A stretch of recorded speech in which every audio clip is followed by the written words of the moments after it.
Hey guys, welcome back to your channel journey to success. तो आपको पता है कि अगर आप पीएचडी कर रहे हो, you have to write your thesis. But PhD writing, thesis writing and presentation एक बहुत ही टफ टास्क है।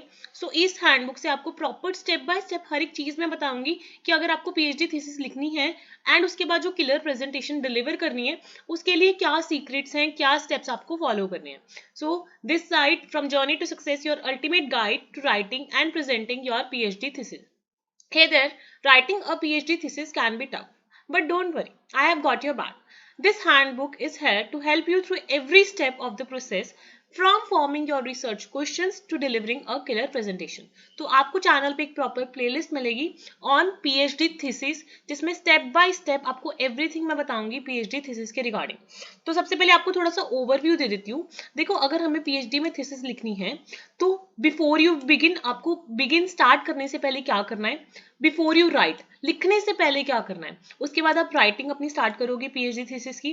देन राइटिंग की मैं आपको स्टेप बाय स्टेप गाइड बताऊंगी कैसे आपने पीएचडी थीसिस लिखनी है।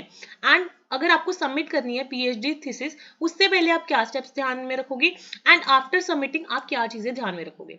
सो अगर आपको पीएचडी में थीसिस लिखनी है, सो बिफोर यू बिगिन आपको अपने जो रिसर्च क्वेश्चंस है वो अच्छे से डिफाइन करने हैं।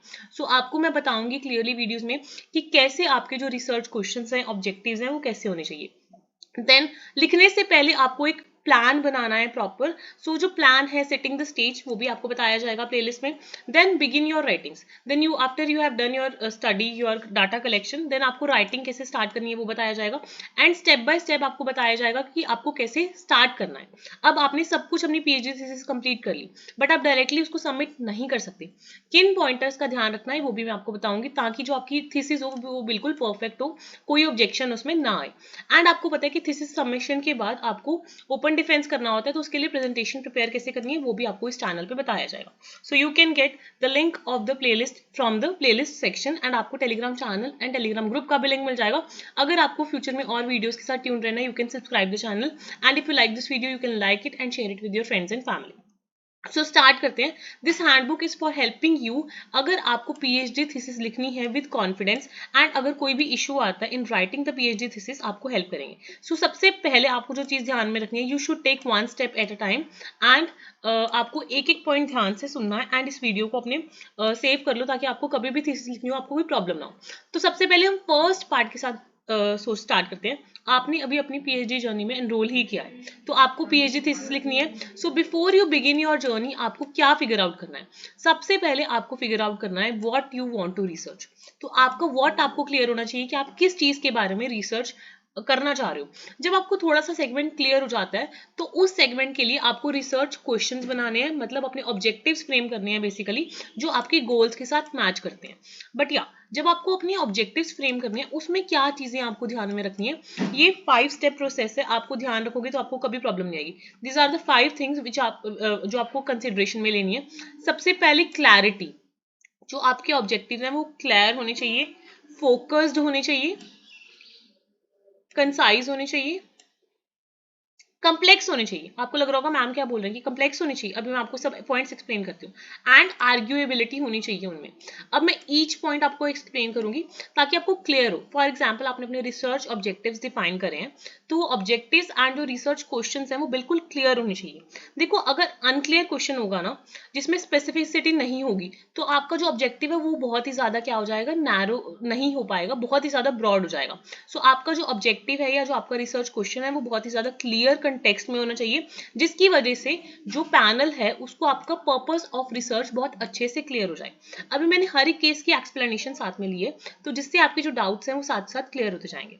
तो सबसे पहले क्या है, क्लैरिटी। जैसे for example, you want to know the impact of corona virus, ठीक है। सो अगर अनक्लियर क्वेश्चन की बात करूं, अनक्लियर क्वेश्चन क्या होगा, what is the impact of corona virus.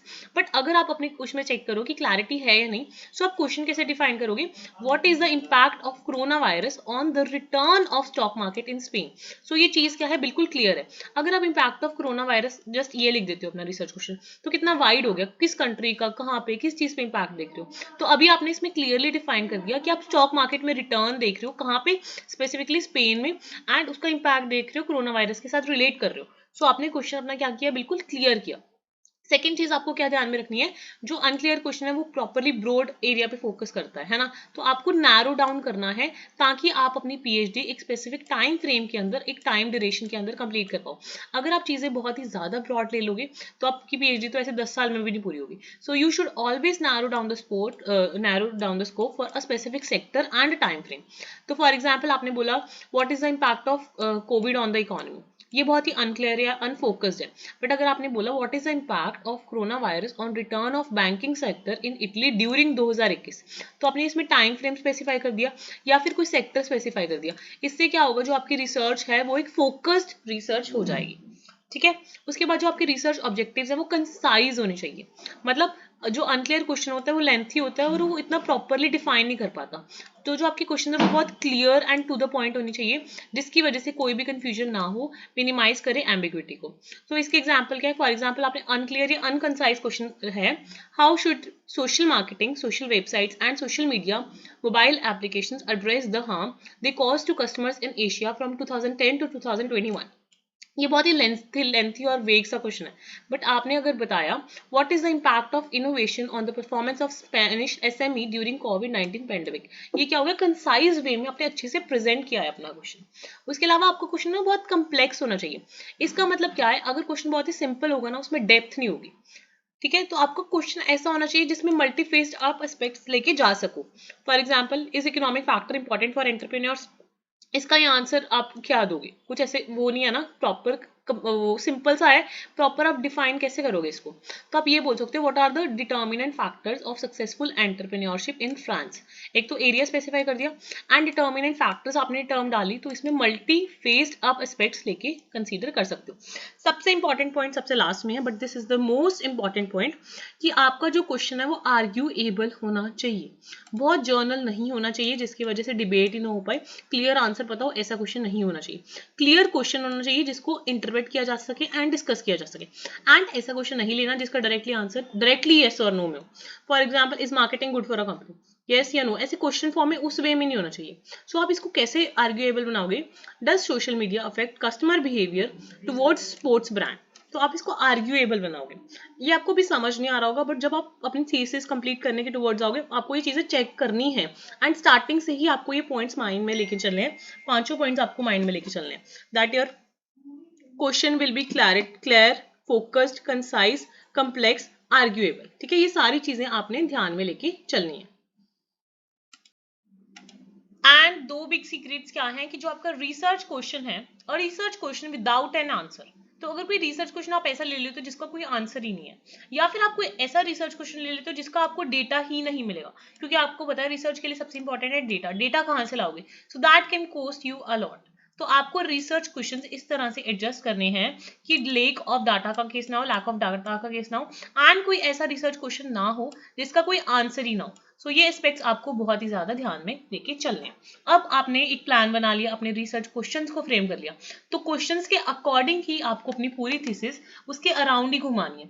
But लिखने से पहले आपके पास एक डेफिनेट प्लान होना चाहिए कि आप कैसे लिखोगे। So before you write, get ready for some serious reading and planning. So आपको मैं बताऊंगी कि रिसर्च जर्नी कैसे इफेक्टिवली सेटअप करनी है, क्या प्लान होना चाहिए। तो सबसे पहले लिखने से पहले, before you begin, define your study questions. आपने स्टडी क्वेश्चंस डिफाइन कर लिए, उसके बाद जो आपका टॉपिक है, जो आपके रिसर्च क्वेश्चन है, उसके रिगार्डिंग रीड रीड रीड, जितना आप पढ़ोगे उतना ज्यादा आपको समझ आएगा।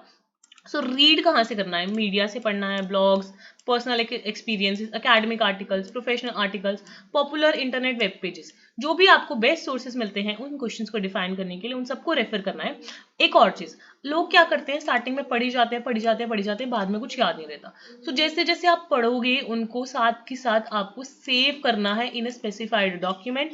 एंड साथ के साथ आपके लिए एक टिप है, आप एक एक्सेल शीट बनाएं। एक्सेल शीट में जो भी आप पढ़ रहे हैं उनको एज अ पॉइंटर्स में लिखते जाएं, ताकि आपको रेफरेंसिंग करने में बाद में उन सब चीजों को आपस में लिंक करने में बहुत ज्यादा इजी हो। So you always remember, save what you read in a specific document. So आपको सबसे पहले डेटा का टाइप भी समझना होगा, ठीक है। आप जब रीड कर रहे हो तो you should be very clear कि डेटा 3 टाइप्स का हो सकता है, primary data, secondary data and tertiary data. Primary data में क्या आएगा, जो आपका कंटेम्प्रेरी और ओरिजिनल डाटा है। फॉर एग्जाम्पल एनुअल रिपोर्ट्स हैं, फाइनेंशियल डाटा आप खुद कलेक्ट कर रहे हो, इंटरव्यूज ले रहे हो, एक्सपेरिमेंट्स कंडक्ट कर रहे हो, this all are the original data, पहले किसी ने कलेक्ट नहीं किया, सो ये सारा प्राइमरी डाटा है। सेकेंडरी डाटा में आप चीज़ों को लिंक करते हो प्राइमरी डाटा से, इसमें आपको जो ऑलरेडी सेकेंड हैंड डाटा है वो सारा सेकेंडरी डाटा में आता है। For example your text books, biographies, scientific articles, या जितने भी डेटाबेस से आप आर्टिकल्स लेते हो, जो भी आप रिसर्च पेपर्स को रेफर करते हो, बेशक वो फिंगर के हों, एल्सेवियर के हों, वाइजली विली के हों, ये सारे सेकेंडरी डाटा के ही पार्ट है। टर्शरी में आप कंपाइल करते हो दोनों चीज़ों के, हैंडबुक्स एंड स्टैटिस्टिक्स आ जाएंगी सारी की सारी टर्शरी डाटा में। सो आपको डेटा टाइप्स क्लियर होने चाहिए, primary data, secondary data, tertiary data, सब क्लियर होना चाहिए। एंड आप जितना ज़्यादा पढ़ोगे उतना ज़्यादा आपको अपने टॉपिक के बारे में इन्फॉर्मेशन मिलेगी, बहुत सारी चीज़ें सीखने को मिलेंगी। So read all the information from to your topic, from media, blogs, personal experience, academic articles and professional articles बहुत इंपॉर्टेंट रोल प्ले करते हैं। साथ के साथ स्टार्टिंग से ही from your first year start attending conferences, जितनी भी कॉन्फ्रेंसेज है उनको अटेंड करना थोड़ा थोड़ा स्टार्ट करो, जो आपके अकेडमी से आपके डिसिप्लिन के साथ रिलेटेड है, क्योंकि आपको बहुत सारी इन्फॉर्मेशन एंड बहुत सारा पर्सनल एक्सपीरियंस मिलेगा जो आपको कोई बताएगा उससे नहीं आएगा। इतना क्लियर हुआ। राइटिंग से पहले एक प्लान होना चाहिए, बट अभी आप स्टार्ट कर रहे हो अपनी राइटिंग जर्नी, तो आपको जितना जल्दी हो सके उतना जल्दी स्टार्ट करना है। ये नहीं कि मैं अपने लास्ट ईयर में लिखूंगा, एक बार मैं लिख दूंगा बैठ के, ये सब लोग सोचते हैं, but start writing as early as possible. ये आपके लिए क्विक टिप है, you should start writing your research और at least some of its sections as early as possible, कि जितने कुछ सेक्शन जितनी जल्दी आप लिखना स्टार्ट कर दोगे उतना ज़्यादा अच्छा है आपके लिए।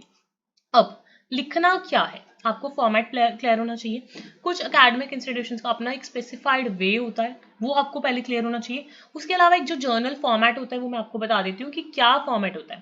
फर्स्ट पेज जो आपका रहता है वो आपका रहता है टाइटल पेज, ठीक है। स्टार्टिंग में आप सबसे पहले स्टार्ट करते हो with the title page, then you write abstract and keywords, abstract and keywords, then you write acknowledgement, dedication if applicable, then आपका टेबल ऑफ कंटेंट्स होता है। टेबल ऑफ कंटेंट्स मीन्स आपका जो बेसिकली इंडेक्स होता है।